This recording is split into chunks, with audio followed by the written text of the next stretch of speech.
এই ষড়যন্ত্রের কথা জানতে পারে তাকে তাহলে কি হবে? তাহলে দুজনের নবাবের তরবারির নিচে দুজনের মাথাটা বাড়িয়ে দিতে হবে।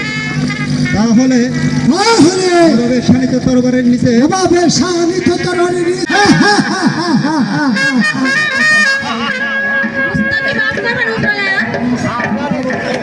কি খবর জানো?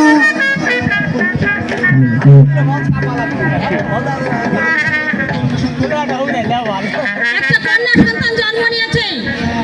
আলহামদুলিল্লাহ আলহামদুলিল্লাহ। ফের শিশু কন্যাটি কেমন আছে জানো? ভালো আছে হুজুরালা।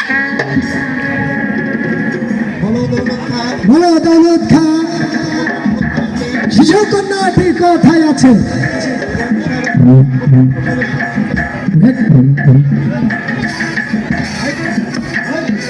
বেগম সাহেবের প্রভাবের সাথে সাথে দুনিয়ার মায়া ত্যাগ করে চলে গেছে। দুনিয়া ছেড়ে চলে গেছে। এই তো আমাদের সামান্যর সুযোগ চলে এসেছে। কি আপনারা হাসছেন কেন? তুমি আশ্চর্য হচ্ছ তাই না বড়ি? আশ্চর্য হয়েছে আমার কথা। আপনার কথা আমি কিছু বুঝতে পারছি না, আমি শুনে দিতে পারবো না। দাদা বুড়ি, ওই শয়তানটিকে আমার হাতে তুলে দে, নইলে চাপকে তোর পিঠে চামড়া আমি তুলে ফেলবো। দাদা ওকে মেরো না, ওকে আমার কাছ থেকে কেড়ে নিও না। এই অবশ শিশুটা তোমরা হত্যা করো না।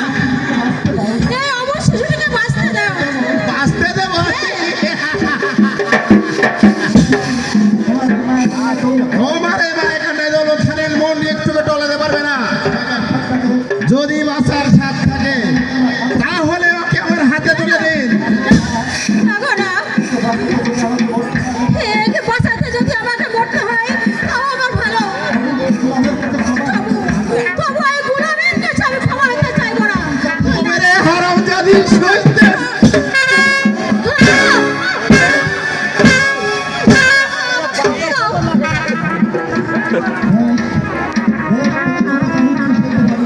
বেশ, দেখি তুই কত চামচ হইতে পারিস।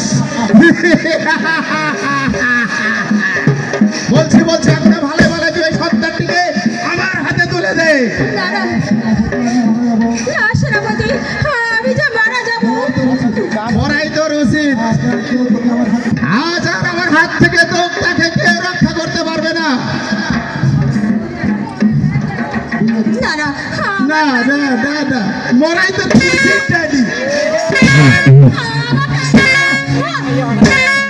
বিনা দোষে মারলে তারে, ফিরে তুই পর পারে। কি বলছিস রে পাগল তুই? মারিস না রে তুই ওই শিশুরে। মারিস না রে তুই ওই শিশুরে। দূর হয়ে যা পাগল এখান থেকে। তুই আমার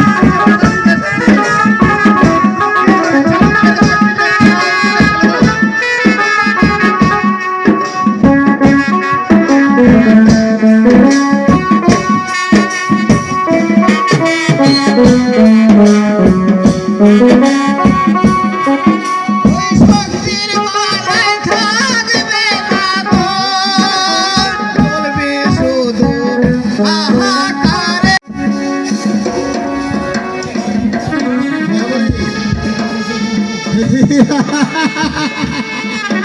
বুড়ি, এখনো তুই ওই শিশু সন্তানকে নিয়ে দাঁড়িয়ে আছিস। ভালাই ভালাই ওই সন্তানটাকে আমার হাতে তুলে দে। না আমি দেবো না। দেবে না তুমি দেবে না। তোমার পাছাপকে পিঠের ছাল তুলে ফেলবো আমি।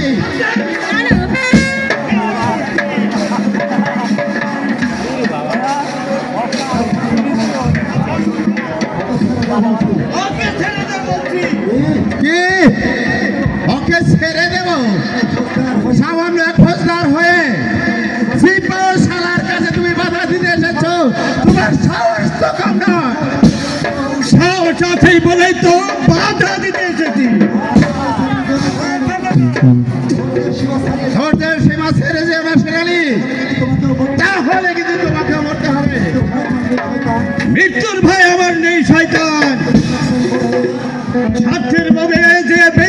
করছিস তোরা তাকে চরম শাস্তি দিতে হবে। ওই শিশুকে হত্যা করার পূর্বেই আমি তোকে হত্যা করবো শয়তান। আর তবে তোকে আমি কবরে পাঠিয়ে দেবো শয়তান। তবে আয় রে শয়তান।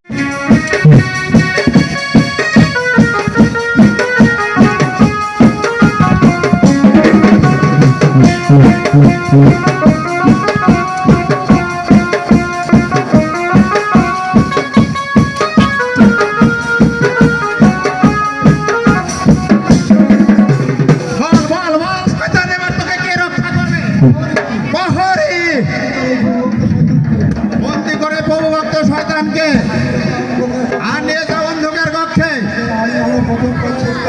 আগে আমি আবার প্রথম কাজ শেষ করি নাই, তারপর হবে এই শয়তানের শাস্তি।